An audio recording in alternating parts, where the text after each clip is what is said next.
Bentuk dari pelanggaran itu pun beragam jenisnya, mulai dari diskriminasi, pembunuhan, pelecehan, hingga perundungan. Menurut saya, pelanggaran HAM masih kerap kali terjadi di Indonesia, yang mana dilakukan dari berbagai jenis kalangan. Bentuk dari HAM sendiri itu pun berbagai jenis, dari diskriminasi, pembunuhan, bullying, hingga pelecehan seksual. Bahkan tak sedikit pula saya mendengar masih ada di lingkungan sekolah terjadi perilaku bullying. Seorang pelajar sekolah menengah pertama di Blitar, Jawa Timur, sudah selama 1 minggu memilih untuk berdiam diri di rumah. Ia mengaku trauma dan tak mau pergi ke sekolah karena mengalami perundungan oleh teman-teman sekolahnya. Alasan perundungan tidak diketahuinya. Menurut korban, tak hanya ejekan, namun korban juga kerap mendapatkan kekerasan. Pihak orang tua korban telah melaporkan kejadian ini ke pihak Polres Blitar. Kami harus menyamarkan wajah dan suara ibu korban untuk melindungi korban karena masih berstatus di bawah umur. Satu kali saya itu sudah memaafkan, kedua kali saya juga sudah memaafkan, ketiga kali saya juga memaafkan. Ini kok kelihatannya sudah tidak bisa dimaafkan lagi. Tapi kan saya juga tidak tahu mas, kejahatan itu kronologinya, penyebabnya juga apa saya kurang tahu. Yang penting anak saya selamat juga bisa sekolah lagi. Pihak sekolah belum mau memberikan keterangan terkait kasus ini. Namun pihak kepolisian menyebut akan memediasi orang tua korban, para terduga pelaku, dan pihak sekolah. Pasalnya, baik korban maupun pelaku, semuanya berstatus anak-anak. Winanto Soekarja, Kompas TV, Blitar, Jawa Timur.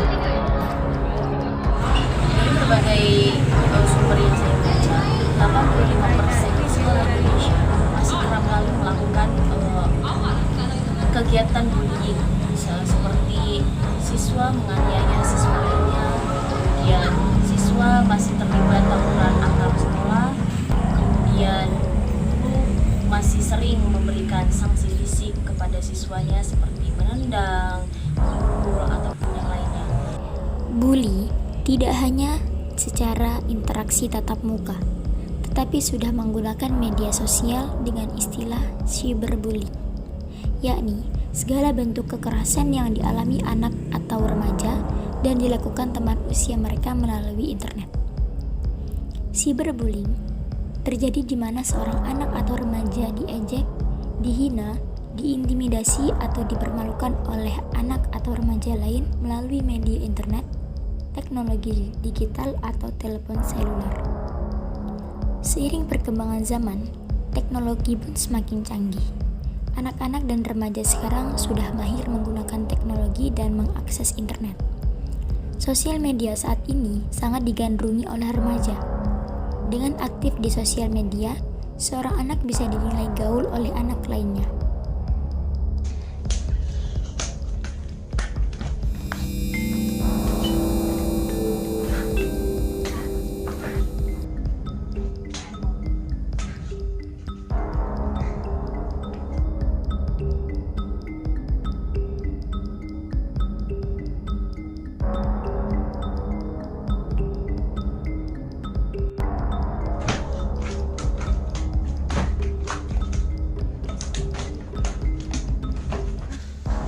Bismillahirrahmanirrahim. Assalamualaikum warahmatullahi wabarakatuh. Saya Setiawan, Kepala Madrasah MI Darul Faz Lampung. Saya akan memverifikasi bahwa video yang beredar di kalangan masyarakat bahwa itu tidak benar adanya. Video tersebut bukan video yang diambil dari Pondok Pesantren Darul Faz. Mohon sekali lagi kepada masyarakat agar tidak mudah mempercayai fitnah-fitnah yang beredar untuk Pondok Pesantren Darul Faz. Karena Darul Faz sendiri untuk ketertiban dan keamanan santri-santrinya selalu diawasi 24 jam non-stop. Mohon kepada seluruh masyarakat sekali lagi agar tidak percaya kepada berita-berita hoax. Mungkin itu saja dari saya. Bila kurang saya mohon maaf. Wabillahi taufiq wal hidayah. Wassalamualaikum warahmatullahi wabarakatuh. Keliling tadi ada beberapa tempat penginapan yang dipakai oleh santri laki-laki, dan tadi sudah kita lihat bersama-sama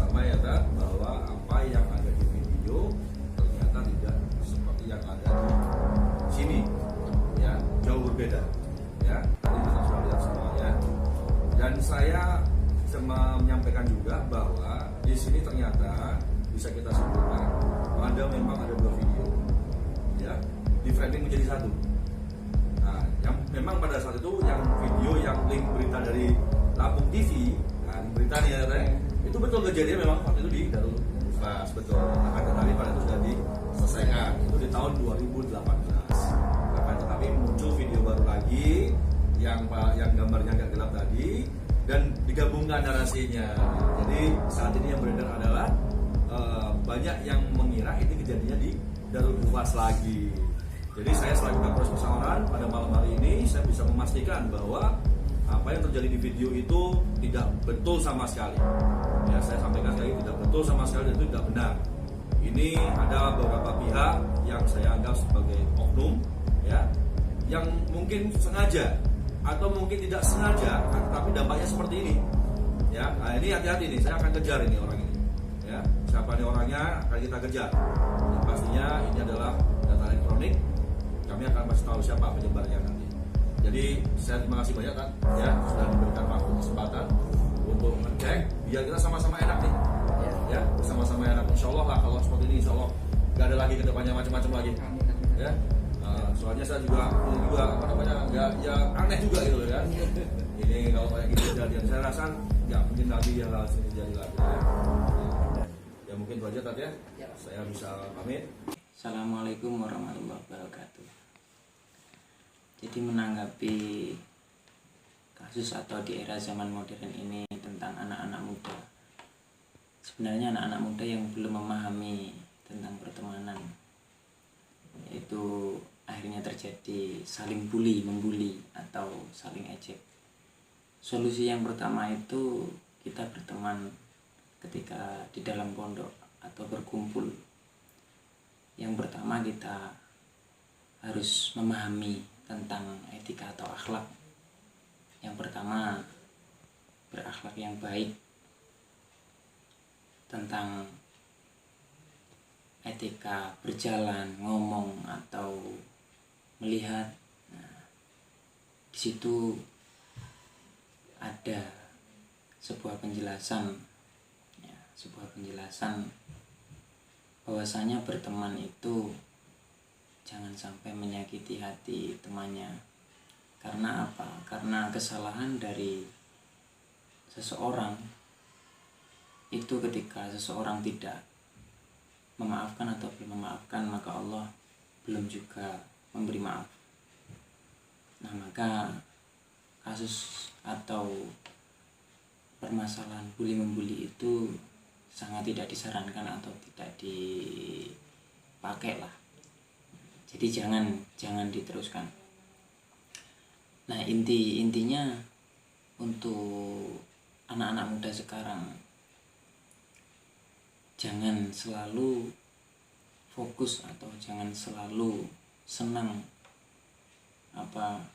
mengomong-ngomongkan masalah orang lain, ya. Nah, jadi solusinya atau cara untuk kita nggak mengomongkan, ketika mendengarkan orang lain maka sampai kuping saja, ketika melihat orang lain maka sampai mata saja. Itu tentang kejelekan. Nah, maka tidak akan terjadi ejek mengejek. Nah, jangan sampai mendengar, melihat, masuk ke hati hingga kita pikirkan akhirnya terjadilah bully-membuli di kamar sana, di geng sana, atau di mana terjadi geng atau terjadi ejekan, ngerumpi. Kalau perempuan itu ngerumpi atau laki-laki pun ngerumpi. Maka kita harus fokus ketika dalam pondok. Tujuan kita apa? Tujuan untuk belajar itu apa? Untuk belajar. Maka kalau kita fokus kepada tujuan, kita tidak akan memikirkan orang lain atau mengejek orang lain. Nah, untuk yang suka membuli atau membicarakan, sama juga fokuslah kepada tujuan. Nah, fokus kepada tujuan agar berhenti memikirkan orang lain. Tujuan yaitu tujuan yang baik, belajar ilmu, etika adab. Nah, etika adab, karena kalau itu diteruskan, ya nasihat saya sebagai pemuda, saya juga muda, maka jangan sampai menjadi regenerasi pemuda yang belum memahami masalah, malah mengomongkan lagi, menyebarkan. Itu menjadi dosa besar. Maka berhentilah saling ejek mengejek. Mungkin seperti itu saja cukup untuk anak-anak muda. Jadilah regenerasi yang baik, jangan menjadi regenerasi yang buruk. Maka jadilah regenerasi yang selalu suka dengan kebaikan